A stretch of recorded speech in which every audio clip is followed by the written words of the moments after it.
Spojená škola Juraja Heniša v Bardejove na svojej strednej odbornej škole Polytechnickej aktuálne ponúka aj štúdium trojročného učebného odboru Elektromechanik silnoprúdová technika. Absolventi tohto odboru získavajú okrem vysvedčenia o záverečnej skúške aj výučný list a osvedčenie o odbornej spôsobilosti v elektrotechnike. Študenti majú tiež možnosť na škole absolvovať úplné stredné vzdelanie v odbore a po získaní maturitného vysvedčenia pokračovať v štúdiu na vysokej škole. Učebný odbor Elektrotechnik silnoprúdová technika je trojročný učebný odbor bez maturity, ale kto sa rozhodne ďalej študovať, môže pokračovať na stavbovom štúdiu 2 roky a tak si získať maturitné vysvedčenie. Po ukončení 3. ročníka žiak získava vysvedčenie o záverečnej skúške, výučný list, elektrotechnickú spôsobilosť, paragraf 21, že môže robiť na elektrických obvodoch a podľa možnosti a výberu môže si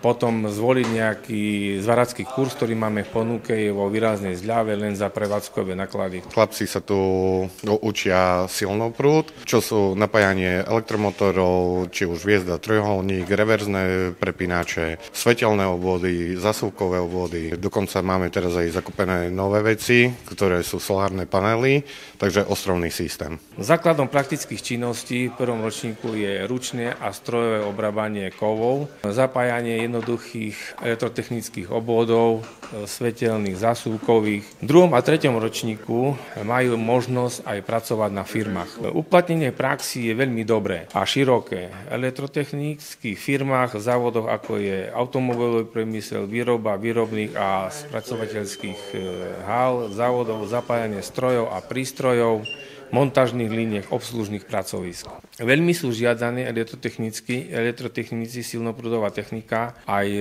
z východoslovenských elektrární. Dobré uplatnenie je v oblasti fotovoltiky, vytápanie domov a bytov tepelnými čerpadlami, čo je v dnešnej dobe veľmi žiadané. Dobre je platená práca elektrotechnika aj v zahraničí, ako Nemecko, Holandsko, Anglicko, kde žiaci získavajú ďalšie praktické zručnosti, zvyšujú si kvalifikáciu a odbornú spôsobilosť.